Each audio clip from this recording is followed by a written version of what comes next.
Hello guys, welcome back to our channel Rashayar Balagadiyu. Bharathiar யூனிவர்சிட்டியினுடைய school of distance education October 2023ல exam எழுதின ஸ்டூடெண்ட்ஸுக்கு result வந்தாச்சு. அந்த ரிசல்ட்டில் சாட்டிஸ்ஃபேக்ஷன் இல்லாத ஸ்டூடெண்ட்ஸ் பாஸ் வரும்னு எதிர்பார்த்து ஃபெயில் ஆனதோ அல்லது பாஸ் பண்ணியிருப்பாங்க ஆனால் நல்ல மார்க் நல்ல ஹையஸ்ட் மார்க் வரும்னு எதிர்பார்த்துருப்பாங்க ஆனால் மார்க் கம்மியாக இருக்கும். அது மாதிரியான ஸ்டூடெண்ட்ஸ் எல்லாமே ரீவேல்யூஷனுக்கு அப்ளை பண்ணலாம். அதில் எந்த டவுட்டும் இல்லை. அது சம்மந்தப்பட்ட வீடியோஸும் நான் ஏற்கனவே கொடுத்துருக்கேன். மேற்கொண்டு நிறைய டவுட்ஸ் கேட்டிருக்காங்க, அதையும் நான் கிளியர் பண்ண போகிறேன். அதே நேரத்தில் அந்த அப்ளிகேஷன் ரீவேல்யூஷன் அப்ளிகேஷன் ஃபார்மை எப்படி ஃபில்அப் பண்ணுறது அப்படிங்கிறத லைவ் டெமோவாக காமிக்க போகிறேன். ரொம்ப இம்பார்ட்டன்ட் வீடியோவாக நான் ஃபீல் பண்ணுறேன். ஏன்னா நிறைய ஸ்டூடெண்ட்ஸு டவுட் கேட்டுகிட்டே இருக்கீங்க, லாஸ்ட் டேட்டு எவ்வளோ ஃபீஸுன்னு எல்லாம் கேட்டுட்ருக்கீங்க. ஸோ அதனால் அது சம்மந்தப்பட்ட விஷயங்கள் எல்லாமே நான் சொல்லிடுறேன். அதுக்கு முதல்ல ஸ்டூடெண்ட்ஸோடைய டவுட் என்னன்னு பார்த்து அதுக்குண்டான கிளாரிஃபிகேஷன் கொடுத்துட்றேன். அதுக்கப்புறம் லைவ் டெமோவாக நான் அப்ளிகேஷன் எப்படி ஃபில்அப் பண்ணுறதுங்கிறத சொல்லிட்டா உங்களுக்கு ஈஸியாக புரியும். ஓகேவா? ஸோ எப்படி அப்ளை பண்ணுறது அப்படின்னு கேட்குறாங்க. ஓகேவா? ஃபஸ்ட்டு கொஸ்டின் அதுதான். அதனால தான் அதுதான் நான் இங்கே டைட்டிலாகவே கொடுத்துருக்கேன். How to apply revaluation for October 2003 examination. அப்போ ரீவேல்யூஷன் என்னங்கிறது நான் சொல்லிட்டேன், உங்களுக்கும் தெரியும். ஸோ அதுக்கு எப்படி அப்ளை பண்ணணும் அப்படின்னா இப்போ அது லைவ் டெமோவில் நான் சொல்கிறேன். ஓகேவா? இருந்தாலும் இப்போ இந்த இடத்துல ஒரு இடத்துல நான் காமிச்சிட்றேன், அதனால் உங்களுக்கு ஈஸியாக புரியும். இப்போ பாரதிய யூனிவர்சிட்டி ரிசல்ட்டு லிங்க் உங்களுக்கு தெரியும் இல்லையா? ஏற்கனவே நான் கொடுத்த வீடியோவில் கூட அந்த லிங்கை கொடுத்துருக்கேன் பாருங்கள். இதான் லிங்க்கு என்னது ஹைலைட் பண்ணி காமிச்சிருக்கேன். results.b-u.ac.in/2023/SDEன்னு போட்டிங்கன்னா அக்டோபர் 2023 இதெல்லாம் வந்துடும். இதை கிளிக் பண்ணிங்கன்னா டைப் யுவர் ரிஜிஸ்டர் நம்பர் இருக்கு இல்லையா? இதில் உங்கள் ரிஜிஸ்டர் நம்பரை அல்லது என்ரோல்மெண்ட் நம்பர் டைப் பண்ணிவிட்டு ரிசல்ட்டுக்கிற கிளிக் பண்ணிங்கன்னா இந்த இடத்துல இது மாதிரி வந்துடும். நான் சும்மா வேற ஒரு டம்மி நம்பர் கொடுத்து நான் போட்டிருக்கேன். ஸோ அதனால தான் இன்வேலிட் ரிஜிஸ்டர் நம்பர்னு வருது. நீங்கள் என்ன ரிஜிஸ்டர் நம்பர் கொடுத்துருக்கீங்களோ உங்கள் ரிஜிஸ்டர் நம்பர் இங்கே வந்துடும். இங்கே வந்ததுக்கப்புறம் இங்கே உங்கள் மார்க்கெல்லாம் டிஸ்பிளே ஆகிடும். நீங்கள் எந்த சப்ஜெக்ட்டுக்கு ரீவேல்யூஷன் போடணும்னு நினைக்கிறீங்களோ அதுக்கு முதல்ல இங்கே ரீவேல்யூஷன் அப்ளிகேஷன் சொல்லிட்டு இருக்கு இல்லையா? உங்களுக்கு தெரியுதா? ரீவேல்யூஷன் அப்ளிகேஷன் இதை கிளிக் பண்ணுங்க. இதை கிளிக் பண்ணீங்கன்னா ரீவேல்யூஷன் அப்ளிகேஷன் வந்துடும். ஸோ அதில் ஃபில்அப் பண்ணோம். அதுலேயே எல்லா இன்ஃபர்மேஷன் கொடுத்துருக்காங்க. அதை தான் உங்களுக்கு லைவ் டெமோவாக நான் காமிக்க போகிறேன். அதுக்கு முன்னாடி இன்னும் சில டவுட் டவுட்டு கிளியர் பண்ணிடலாம். ஸோ இப்படி போய் தான் ரீவேல்யூஷன் அப்ளிகேஷனை எடுக்கணும். அது மூலமாக தான் நீங்கள் அப்ளை பண்ணணும். அதை லைவ் டெமோவில் நான் இன்னும் டீட்டெயிலாக சொல்கிறேன். ஓகேவா? அதுக்கப்புறம் எப்படி ஃபீஸ் பே பண்ணுறதுன்னு கேட்குறேன். How to pay revaluation fees அப்படின்னு சொல்லிட்டு எவ்வளோ ஃபீஸுன்னு கேட்டிருக்காங்க. ஸோ எப்படி அப்ளை பண்ணுற ஃபீஸ் அப்படின்னா பேங்க் சலான் மூலமாக அதாவது டிடி எடுத்து நம்ம அனுப்பலாம். அல்லது எனி பேங்கான்னு கேட்குறாங்க. எனி பேங்க், எந்த பேங்க்கில் வேணால் எடுக்கலாம். அல்லது பேங்க் சலான் மூலமாக அனுப்பணும்னா பேங்க் ஆஃப் இந்தியாவில் சலான் மூலமாக பண்ணோம்னா கமிஷன் இருக்காது. ஆனால் இன்ஸ்ட்ரக்ஷனில் டிடி தான் எடுத்து அனுப்ப சொல்லியிருக்காங்க. அதனால் டிடி எடுத்துக்கோங்க, பெட்டர். அதை இன்னும் டீட்டெயிலாக ஃபார்ம் ஃபில்அப் பண்ணுறப்ப நான் சொல்கிறேன். ஓகேவா? எவ்வளோ ஃபீஸுங்கிறது அந்த டீட்டெயிலில் இருக்குது. நான் அதுக்கப்புறம் லைவ் டெமோவில் காமிக்கிறேன். அதுக்கப்புறம் நாம் சார் அந்த அப்ளிகேஷன்லாம் ஃபில்அப் பண்ணியாச்சு, டிடி எல்லாம் எடுத்து என்க்ளோஸ் பண்ணியாச்சு, எப்படி அனுப்பணும்? ஆன்லைன் அனுப்பணுமா, ஆன்லைனில் சப்மிட் பண்ணணுமா அல்லது ஆஃப்லைனான்னு கேட்குறாங்க. கண்டிப்பாக ஆஃப்லைன் தான், ஆன்லைனில் இல்லை. அடுத்து ஹவு டு கெட் அப்ளிகேஷன் ஒரு டவுட் இருக்குது. இப்போ அப்ளிகேஷன் தான் எப்படி எடுக்கணும்னு சொல்லிட்டேன். இன்னொன்று அனுப்புறது சம்மந்தமாக எப்படி நம்ம ஸ்பீட் போஸ்ட்டில் அனுப்பணுமா, ரிஜிஸ்டர் போஸ்ட்டில் அனுப்பணுமா, கொரியரில் அனுப்பணுமான்னு கேட்குறாங்க. எனி மோட் ஆஃப் டிஸ்பேச், எந்த வழியில் வேணால் நீங்கள் அனுப்பிக்கலாம். ஏதாவது உங்களுக்கு ப்ரூஃப் கொரியரில் அனுப்பினாலும் அந்த கொரியர் ரிசிப்ட் இருக்கும். கொரியராக இருந்தால் ப்ரொஃபஷனல் கொரியரை மட்டும் சூஸ் பண்ணுங்கள். அதுதான் யூனிவர்சிட்டிக்கு கரெக்டாக போகும். அடுத்து பார்த்தீங்கன்னா ஸ்பீட் போஸ்ட்னாலும் உங்களுக்கு ரிசிப்ட் வந்துடும், ரிஜிஸ்டர் போஸ்ட்னாலும் இருக்குது. எது வேணால் நீங்கள் எப்படி வேணால் நீங்கள் அனுப்பலாம். ஹவு டு ஃபில்அப் ஃபார்ம்னு கேட்டிருந்தாங்க. கண்டிப்பாக அதுதான் லைவ் டெமோவில் கொடுத்துருக்கேன். அதுதான் second live demo to fill the அப்ளிகேஷனுங்கிறதையும் நான் இந்த இடத்துல கொடுத்துருக்கேன். அதில் நான் சொல்கிறேன். அதுக்கப்புறம் பார்த்தீங்கன்னா ரீவேல்யூஷனுக்கும் சப்ளிமெண்ட்ரி எக்ஸாமுக்கு என்ன சார் டிஃபரன்ஸ் அப்படிங்கிற மாதிரி கேட்டிருக்காங்க. ரீவேல்யூஷன் அப்படிங்கிறது நான் முதல்ல மீனிங் சொன்னேன் இல்லையா? நீங்கள் எக்ஸ்பெக்ட் பண்ணுற மாதிரி உங்கள் ரிசல்ட் இல்லைன்னா அந்த சப்ஜெக்ட்டுக்கு நீங்கள் மறுமதிப்பீடுக்காக போடலாம். அப்ளை பண்ணிட்டோம்னா ரிசல்ட் வந்துடும். உங்களுக்கு வேற ஒர்க் எதுவுமே இல்லை. ஓகேவா? ஆனால் சப்ளிமெண்ட்ரி எக்ஸாமுங்கிறது ஃபைனல் இயர் ஸ்டூடெண்ட்ஸு ஒரே ஒரு சப்ஜெக்டில் மட்டும் ஃபெயில் ஆகிட்டாங்கன்னா அந்த ஸ்டூடெண்ட் சப்ளிமெண்ட்ரி எக்ஸாம் எழுதலாம். ஆனால் ஸ்கூல் ஆஃப் டிஸ்டன்ஸ் எஜுகேஷன் ஸ்டூடெண்ட்ஸுக்கு சப்ளிமெண்ட்ரி எக்ஸாம் இருக்காங்கிறது இன்னும் எனக்கு கிளாரிட்டி வரல. அதனால் அதை வேண்டாம். ஆனால் இதுதான் டிஃப்ரென்ஸ். ஓகேவா? அடுத்தது 1 பேப்பர் அரியர், ஒரே ஒரு பேப்பர் அரியர் இருக்கு. கண்டிப்பா ரீவேல்யூஷன் போடலாமான்னு கேட்கறாங்க. டெஃபினட்டா போட்டுருங்க. இதை விட இன்னொரு சான்ஸ் கிடைக்குமா? இல்லைன்னா திரும்ப அடுத்த எக்ஸாம் வரைக்கும் வெயிட் பண்ணணும். ஆனா சப்ளிமெண்டரி எக்ஸாம் இருக்கான்னு தெரியல, எனக்கு தெரியல. ஓகேவா? அப்படி ஏதாவது இருந்ததுன்னா நோட்டிபிகேஷன் யூனிவர்சிட்டிலேருந்து வரும். அதை பார்த்துட்டு நான் இன்னொரு வீடியோ கொடுக்குறேன், அதில் நீங்க பார்த்துக்கலாம். அதனால கண்டிப்பா ஒரே ஒரு பேப்பர் அரியரா இருந்தாலும் சரி, ஃபைனல் இயர் ஸ்டூடெண்ட்ஸ்க்கு 2 பேப்பரே அரியர் விழுந்துட்டாலும் சரி, ரீவேல்யூஷனுக்கு கண்டிப்பா அப்ளை பண்ணுங்க. அமௌண்ட்டை பார்க்க வேண்டாம். ஓகேவா? அப்புறம் மோட் ஆஃப் பேமெண்ட்டை முதல்ல சொல்லிட்டேன் இல்லையா? எப்படி அனுப்பணும் அப்படிங்கிற மாதிரி நீங்க வந்து ஆஃப்லைன்ல தான் அனுப்பணும். அப்புறம் வந்து எந்த பேங்க் மூலமா வேணா அனுப்பலாம். அதுல எந்த பிரச்சனையும் இல்ல. ஓகேவா? இப்போ வந்து அந்த ஃபார்ம்குள்ள போலாமா? இப்போ நான் ஃபர்ஸ்ட் வந்து பாத்தீங்கன்னா பாருங்க, இது எப்படி அப்ளிகேஷன் ஃபார்ம் எடுக்கணும்னு சொல்லிட்டேன். இந்த ரீவேல்யூஷன் அப்ளிகேஷன் வந்து கிளிக் பண்ணீங்கன்னா அப்ளிகேஷன் வந்து ஃபார்ம் வந்துரும். பாருங்க, Bharathiar university Coimbatore application for revaluation for school of distance education candidates only. Regular students இதை யூஸ் பண்ணக்கூடாது. SDE ஸ்டூடெண்ட்ஸ் மட்டும்தான், school of distance education students மட்டும்தான் யூஸ் பண்ணணும். லாஸ்ட் டேட் இங்க சொல்லியிருக்காங்க. Read the instructions carefully before filling the application form. Last date for submission of the application is 21/2024. ஜனவரி 20ஆம் தேதி லாஸ்ட் டேட். இன்னைக்கு ஜனவரி 9. அதனால லாஸ்ட் டேட் வந்து 20/1/2024. நீங்க அக்டோபர் 2023ல டிஸ்டன்ஸ்ல எக்ஸாம் எழுதி இப்போ ரிசல்ட் வந்திருக்கு. அவங்க ரீவேல்யூஷன் அப்ளை பண்றதுக்கு 20/1/2024 லாஸ்ட் டேட். இதுல ஏதாவது டவுட் இருக்கா? ஃபில்அப் பண்றதுக்கு முன்னாடி இன்ஸ்ட்ரக்ஷன் ஃபுல்லா படிக்க சொல்லியிருக்காங்க. நான் அதை படிச்சு காமிக்கிறேன். இப்போ ஒவ்வொன்றா போய்க்கலாம். நேம் ஆஃப் த கேண்டிடேட்னு கொடுத்துருக்காங்க. உங்க பேர் மார்க் ஷீட்ல எப்படி இருக்கோ அதே மாதிரி ஃபில்அப் பண்ணுங்க. நேமை மட்டும் கேபிட்டல் லெட்டர்ல எழுதுங்க. ஓகேவா? அடுத்தது யூனிவர்சிட்டி ரிஜிஸ்டர் நம்பர். யூனிவர்சிட்டி உங்களுக்கு ரிஜிஸ்டர் நம்பர் அலாட் பண்ணி தான் எக்ஸாம் எழுதியிருப்பீங்க இல்லையா? அந்த ரிஜிஸ்டர் நம்பரை தப்பு இல்லாம ஓவர் ரைட்டிங் இல்லாம எழுதுங்க. இந்த ரிஜிஸ்டர் நம்பரை வச்சு தான் உங்க பேப்பரை எடுத்து மறுமதிப்பீடு பண்ணுவாங்க. அப்புறம் எக்ஸாமினேஷன் சென்டர், எந்த சென்டர்ல எக்ஸாம் எழுதுனீங்களோ அந்த சென்டர் பேர் ஃபுல்லா கொடுங்க. ஹால் டிக்கெட்ல இருக்கும் இல்லையா? அதை பார்த்து கொடுத்துருங்க. அப்புறம் டிகிரி பிரான்ச் ஆஃப் ஸ்டடி, என்ன டிகிரி படிச்சீங்க? ஃபார் எக்ஸாம்பிள் பிஎஸ்சி கெமிஸ்ட்ரினா பிஎஸ்சி கெமிஸ்ட்ரி, பிகாம் சிஏனா பிகாம் சிஏ, பிகாம்னா வெறும் பிகாம். இது மாதிரி அதை வந்து நீங்க கம்ப்யூட்டர் சயின்ஸ்னா கம்ப்யூட்டர் பிஎஸ்சி கம்ப்யூட்டர் சயின்ஸ், பிசிஏனா பிசிஏ, இது மாதிரி கொடுத்துக்கோங்க. பிஜியா இருந்தாலும் சரி அது மாதிரி கொடுத்துங்க. அப்புறம் year, month and year of examination. இப்போ எம்பிஏ பார்த்தீங்கன்னா நிறைய ஸ்பெஷலைசேஷன் இருக்கும். எம்பிஏ ஹெச்ஆர்எம்னு, எம்பிஏ பிரான்ச்சுக்கு வந்து அண்ட் ஹெச்ஆர்எம் அப்படின்னு கொடுங்க. Year, month and year of examination. எப்போ எக்ஸாம் எழுதுனீங்க கண்டிப்பா உங்களுக்கு தெரியும். Year month and year of examination வந்து அக்டோபர் 2023 நீங்க எழுதிருங்க. அதுக்கப்புறம் வந்து பர்டிகுலர்ஸ் ஆஃப் ஃபீஸ் பெய்டு, எப்படி ஃபீ பண்றீங்கன்னு பாருங்க. டிடி சலான் எடுக்கலான்னு இருக்காங்க. டிடி எடுத்துட்டீங்கன்னா டிடி நம்பர் இங்க கொடுங்க. டிடி எந்த பேங்க்ல வேணா எடுக்கலாம். பர்டிகுலரா நேஷனலைஸ்டு பேங்க்ல எடுங்க. அதே மாதிரி சலான் எடுக்கலாங்கிற மாதிரி இருந்ததுன்னா பேங்க் ஆஃப் இந்தியால மட்டும்தான் நீங்க சலான் எடுக்கணும். பேங்க் ஆஃப் இந்தியால போனீங்கன்னா சலான் கேட்கணும். சலான் வந்து செப்பரேட்டா கவுண்டர்ல கேட்கணும்.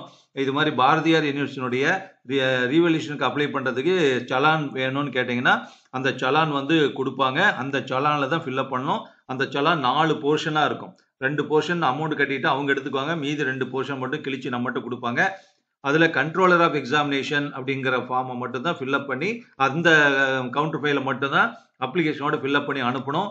இல்ல அப்படின்னா நீங்க அப்புறம் செகண்ட் வந்து ஸ்டூடெண்ட் காப்பின்னு இருக்கும். அதை வந்து நீங்க பத்திரமா வச்சுக்கணும். இதெல்லாம் கஷ்டம் சார், வேண்டாம், ஏன்னா சலான் வந்து ரொம்ப கேர்ஃபுல்லா ஃபில்அப் பண்ணணும். கஷ்டம்னு நினைச்சீங்கன்னா டிடி எடுத்துருங்க, ஒன்றும் பிரச்சனை இல்லை. யாரு பேர்ல டிடி எடுக்கணும், யாரு பேர்ல சலான் எடுக்கணுங்கிற மாதிரி எல்லாம் வந்து கீழே இன்ஸ்ட்ரக்ஷன்ல இருக்கு. எந்த சலான் நம்பர் அல்லது டிடி நம்பர் கொடுத்துருங்க. அப்புறம் வந்து டேட், எந்த டேட்ல டிடியோ சலானோ எடுக்கிறீங்களோ அந்த டேட்டை ஃபில்அப் பண்ணிருங்க. அதுக்கப்புறம் எவ்வளோ அமௌண்ட்டுங்கிறத வந்து இந்த இடத்துல எழுதிருங்க. எவ்வளோ அமௌண்ட்டுக்கு எடுத்திருக்கீங்கன்னு. சார் எக்ஸாம் ஃபீஸ் நமக்கு எவ்வளோன்னு தெரியாதுன்னா கீழே நான் சொல்கிறேன். அதுக்கப்புறம் amount, name of the bank, எந்த பேங்க் அப்படிங்கிறத இங்கே காணும். எந்த பேங்க் அப்படிங்கிறது இந்த இடத்துல இப்போ எந்த பேங்க்ல எடுத்திருக்கீங்களோ டிடிஏ செலவுன்னு அதை வந்து இங்கே ஃபில்அப் பண்ணிடுங்க. ஓகேவா? அதுக்கப்புறம் subject or subjects for which revaluation is requested. எந்த சப்ஜெக்ட்டுக்கு நீங்க ரீவல்யூஷன் போட போறீங்களோ அந்த சப்ஜெக்டை பேர் இங்க எழுதுங்க. 2 சப்ஜெக்ட் போட்டீங்கன்னா 1ன்னு போட்டு சப்ஜெக்ட் நேம் எழுதுங்க. 2ன்னா 2ன்னு போட்டு சப்ஜெக்ட் நேம் எழுதுங்க. இல்ல 3 பேப்பருக்கு போறீங்கனாலும் 3ன்னு போட்டு சப்ஜெக்ட் நேம் எழுதிருங்க. ஒன்னே ஒண்ணுன்னா 1 மட்டும் போட்டு அதை எழுதிருங்க. அந்த சப்ஜெக்டோடைய சப்ஜெக்ட் கோடு வந்து உங்களுக்கு தெரியும் இல்லையா? ரிசல்ட் காப்பியில கூட இருக்கும், அல்லது நீங்க ஹால் டிக்கெட்ல இருக்கும். அந்த என்ன சப்ஜெக்டோ அதுக்கான கரெக்ட் சப்ஜெக்ட் கோடு இங்க ஃபில்அப் பண்ணுங்க. அப்புறம் ஒவ்வொரு 3 சப்ஜெக்ட்னா 3க்குமே தனித்தனியா சப்ஜெக்ட் கோட் அதை ஃபில்அப் பண்ணிடுங்க. Month and year of appearance, நீங்க எப்ப அப்பியர் ஆனீங்க? இப்பதான் அக்டோபர் 2023. மார்க்ஸ் கோடு, எந்த பேப்பருக்கு அப்ளை பண்றீங்களோ அந்த மார்க்ல நீங்க எவ்வளவு வாங்கியிருக்கீங்களோ டோட்டல் மார்க் 100க்கு எவ்வளவு வாங்கியிருக்கீங்களோ அந்த மார்க் இந்த இடத்துல ஃபில்அப் பண்ணுங்க. சிலர்லாம் இன்டர்னல் மார்க் கேக்குது சார் நல்லா சொல்றாங்க. எங்க இன்டர்னல் மார்க் கேக்குதுன்னு எனக்கு தெரியல. ஏன்னா டிஸ்டன்ஸ் எஜுகேஷன் ஸ்டூடெண்ட்ஸ்க்கு இன்டர்னல் மார்க் இல்லாதனால அந்த ஃபார்ம் கொடுக்கல. ரெகுலர் ஸ்டூடெண்ட்ஸ்க்கு வேற ஃபார்ம். அதனால தான் ஹெட்டிங்லயே கொடுத்துருந்தாங்க இல்லையா? For distance education students only இருக்கு இல்லையா? கேண்டிடேட்ஸ் ஒன்லி அப்படின்னு கர்சர் வச்சு காமிக்கிறேன், பார்த்துக்கோங்க. இப்போ வந்து அப்புறம் வந்து பாஸா ஃபெயிலான்னு பாருங்க. பாஸ் பண்ணவங்களும் ரீவல்யூஷனுக்கு இன்னும் அதிகமான மார்க் எதிர்பார்த்து போடலாம். ஃபெயில் ஆனவங்க அப்ளை பண்ணலாம். அதாவது எதுவோ நீங்க அதை வந்து ஸ்ட்ரைக் ஆன் பண்ணிடுங்க. பாஸ்னா பாஸை வந்து டிக் பண்ணிடுங்க, அல்லது ஃபெயிலை வந்து அடிச்சு விட்டுருங்க. அல்லது ஃபெயிலான சப்ஜெக்ட் தான் ரீவல்யூஷன் போடுறீங்கன்னா பாஸுங்கிறத அடிச்சுட்டு அல்லது ஃபெயிலை வந்து டிக் பண்ணிடுங்க. Address to which communication to be sent. ஓகேவா? ஸோ அட்ரஸ் எந்த உங்க வீட்டு அட்ரஸ் ஃபுல் அட்ரஸ் எழுதுங்க. உங்க நேம்ல இருந்து ஃபுல் அட்ரஸ், பின்கோடு எல்லாமே எழுதுங்க. உங்க மொபைல் நம்பரும் இங்க எழுதிருங்க. அப்புறம் signature of candidate, signature of candidates இங்க இருக்கு இல்லையா? இதுக்கு மேல சைன் பண்ணணும். நிறைய பேர் கீழே சைன் பண்றாங்க, அது தப்பு. சிக்னேச்சர் ஆஃப் த கேண்டிடேட்னா சிக்னேச்சர் இந்த இடத்துல கையெழுத்து போடுங்க. பிளேஸ் உங்க எந்த ஊர்ல இருந்து அப்ளை பண்றீங்களோ அது, என்ன டேட் அப்ளை பண்றீங்களோ சப்மிட் பண்ண போறீங்களோ அந்த டேட், அவ்வளவுதான். மொத்தமே 8 பாயிண்ட் தான் ஃபில்அப் பண்ணணும். அதுக்கப்புறம் இன்ஸ்ட்ரக்ஷன்ஸ் ரொம்ப கேர்ஃபுல்லா பார்த்தலாம். இதுதான் ஃபீஸ் டீடைல்ஸ் சொல்லியிருக்காங்க. இந்த இடத்துல வந்து பாத்தீங்கன்னா எலிஜிபிலிட்டி கண்டிஷன்ஸ் வந்து என்ன ரீவல்யூஷனுக்கு அப்படின்னா, revaluation of answer scripts is permitted for courses having single valuation. முதல்ல எல்லாம் வந்து பிஜியா இருந்தா டபுள் வேல்யூஷன் இருக்கும். அது மாதிரி இருந்ததுன்னா ரீவேல்யூஷன் கிடையாதுன்னு சொல்லியிருக்காங்க. இப்போ வந்து சிங்கிள் வேல்யூஷன் தான் எல்லாமே. ரெகுலர் பிஜியே சிங்கிள் வேல்யூஷன் ஆயிடுச்சு. அதனால யூஜி பிஜி எல்லாமே சிங்கிள் வேல்யூஷன். அதனால நீங்க அப்ளை பண்ணலாம். அப்புறம் ஃபார் பிராக்டிகல்ஸ், டெசர்டேஷன் அதாவது ப்ராஜெக்ட் ரிப்போர்ட் சப்மிட் பண்றது, வைவாவுக்கு இதுக்கெல்லாம் ரீவல்யூஷன் கிடையாதுன்னு சொல்லியிருக்காங்க. தியரி பேப்பர் மட்டும்தான். அதே மாதிரி கோர்ஸ் வந்து பாத்தீங்கன்னா யூஜியோ இல்ல டிப்ளமோ கோர்ஸா இருந்தா ஒரு பேப்பருக்கு 400 rupees வந்து ரீவல்யூஷன் ஃபீஸ். முதல்ல சொல்லியிருக்கேன் போன வீடியோல. ஃபீஸ் கொஞ்சம் அதிகமா தான் இருக்கும். ஸோ ஒரு சப்ஜெக்ட் 3 சப்ஜெக்ட் போறீங்கன்னா 1200 ரூபா. ஓகேவா? 2 சப்ஜெக்ட்னா 800 ரூபா. அது மாதிரி ஒரு சப்ஜெக்ட்டுக்கு ஒரு ரீவல்யூஷன் போறீங்கன்னா 400. அப்ளிகேஷன் வந்து 75 ரூபா. ஏன்னா அப்ளிகேஷன் வந்து தனி. அப்புறம் டோட்டல் வந்து 475 475 ரூபாய்க்கு ஒரு பேப்பர் ரீவல்யூஷன் யூஜி ஸ்டூடெண்ட் போறதா இருந்தா மொத்தம் 475 ரூபாய்க்கு வந்து டிடிஓ அல்லது சலானோ எடுக்கணும். அல்லது டிப்ளமோ ஸ்டூடெண்ட்ஸா இருந்தாலும் சரி. அதே மாதிரி பிஜி ஸ்டூடெண்ட்டோ அல்லது பிஜி டிப்ளமோ ஸ்டூடெண்ட்ஸா ரீவல்யூஷன் போடுறீங்கன்னா ஒரு சப்ஜெக்ட்டுக்கு ஒரு பேப்பருக்கு 600 ரூபா, அப்ளிகேஷன் 75 ரூபா, மொத்தம் 675 வந்து நீங்க சலானோ டிடிஓ எடுக்கணும். எம்பிஏவா இருந்ததுன்னா ஒரு சப்ஜெக்ட் ரீவல்யூஷனுக்கு 750, அப்ளிகேஷன் 75 தான். டோட்டல் வந்து 825. எம்சிஏவுக்கு அதே தான். பிஎட்டுக்கு மட்டும் ஒரு சப்ஜெக்ட்டுக்கு 600, அப்ளிகேஷன் காஸ்ட் வந்து 75, டோட்டல் வந்து 675. இதான் ஃபீஸ் டீடைல்ஸ் பார்த்துக்கோங்க. நீங்க எத்தனை பேப்பர் ரீவல்யூஷன் போறீங்களோ அதுக்கு தகுந்த மாதிரி. The fee once paid will not be refunded or adjusted. நீங்க ஒரு தடவை ஃபீஸ் பே பண்ணிட்டீங்கன்னா நீங்க வந்து ஃபீஸ் சில பேருக்கு டவுட்ஸ் இருக்கு. அதாவது மார்க் அதே மார்க் வந்துருச்சு அப்படின்னா அந்த அமௌண்ட் ரிட்டர்ன் பண்ணுவாங்களான்னா அதெல்லாம் பண்ண மாட்டாங்க. ஒரு தடவை கட்டிட்டீங்கன்னா அவ்வளவுதான். அதை அட்ஜஸ்ட் பண்றதோ ரீஃபண்ட் பண்றதோ கிடையாது. 4வது பாயிண்ட்டை மறந்துருங்க. 22/3/2020 பழைய டேட்டு மாத்தாம வச்சிருக்காங்க. நமக்கு வந்து 20/1/2024 தான் last date to apply for revaluation. ஓகேவா? ஸோ 2வது பாயிண்ட் வந்து இன்ஸ்ட்ரக்ஷன் என்ன சொல்லியிருக்காங்க அப்படின்னா, இந்த அப்ளிகேஷன் ஃபார்மை மட்டும்தான் யூஸ் பண்ணணும்னு சொல்லியிருக்காங்க. அப்புறம் டிமாண்ட் டிராஃப்ட் வந்து எடுக்கணும். யார் பேர்ல எடுக்கணும்னா த ரிஜிஸ்ட்ரார் பாரதியார் யூனிவர்சிட்டி அப்படின்னு எடுக்கணும். பேயபிள் அட் சொல்லியிருப்பாங்க அந்த டிடி ஃபார்ம்ல.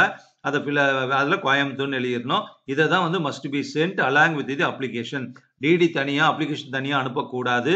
அப்ளிகேஷனோட வந்து அந்த டிடியும் இன்க்ளூஸ் பண்ணி அனுப்பணும். சலானா இருந்தாலும் அதே மாதிரி தான். அப்புறம் உங்க டிடி எடுத்துட்டீங்கன்னா அதுக்கு பின்னாடி name and register number of the candidate should be written on the top left hand corner of the back side of the demand draft. Demand draft எடுத்ததுக்கு அப்புறம் கைக்கு வந்துருது இல்லையா? யார் பேர்ல எடுக்கணும், எவ்வளவு அமௌண்ட் எல்லாம் சொல்லியாச்சு. அந்த பின்னாடி டிடி பின்னாடி திருப்பி மேல டாப்ல லெஃப்ட் சைட்ல கார்னர்ல உங்க நேம் ஃபுல்லா எழுதுங்க கேபிட்டல் லெட்டர்ல. உங்க ரிஜிஸ்டர் நம்பர் எழுதிருங்க. அப்புறம் உங்க கோர்ஸ் கூட எழுதலாம். அதுக்கப்புறம் வந்து அதை எழுதிருங்க டிமாண்ட் டிராஃப்ட் பின்னாடி. ஒரிஜினல் மார்க் ஷீட் அனுப்பக்கூடாதுன்னு சொல்லியிருக்காங்க. இப்போ ஒரிஜினல் மார்க் ஷீட் உங்ககிட்ட கிடையாது இல்லையா? அந்த பிரிண்ட் அவுட் காப்பி தான். அதனால வந்து அதை ஜெராக்ஸ் வைக்கிறதுனா நீங்க வச்சிடலாம். அது நல்லது. எப்பவுமே ரெகுலர் ஸ்டூடெண்ட்ஸ்க்கு நல்லா வைக்க சொல்லுவேன். பர்டிகுலரா நான் சொல்லிடுவேன். அதனால நீங்க பிரிண்ட் அவுட் எடுத்த காப்பி கூட நீங்க ஜெராக்ஸ் வந்து அதில் வச்சிருங்க. அதாவது சப்போஸ் ஏதாவது சப்ஜெக்ட் நேம்ல ஏதாவது நீங்க மிஸ்டேக் பண்ணி ஃபார்ம்ல ஃபில்அப் பண்ணியிருந்தாவோ அல்லது சப்ஜெக்ட் கோட் ஏதாவது தப்பு எழுதிட்டா கூட அந்த காப்பி இருந்ததுன்னா உங்களுக்கு சப்போர்ட்டிங்கா இருக்கும். அப்புறம் வந்து 3வது பாயிண்ட் லாஸ்ட் டேட் சொல்லியிருக்காங்க. இது யாருக்கு அட்ரஸ் பண்ணணும்னா இதெல்லாம் அப்ளிகேஷன் ஃபார்ம் ஃபில்அப் பண்ணி டிடி எடுத்து அதெல்லாம் ரெண்டையுமே வந்து பின் பண்ணி கவர்ல போட்டு கண்ட்ரோலர் ஆஃப் எக்ஸாமினேஷனுக்கு தான் அனுப்பணும். அட்ரஸ் வந்து the controller of examinations Bharathiar university Coimbatore 46 இதுதான் வந்து அட்ரஸ். இதுக்கு தான் அனுப்பணும். ஓகேவா?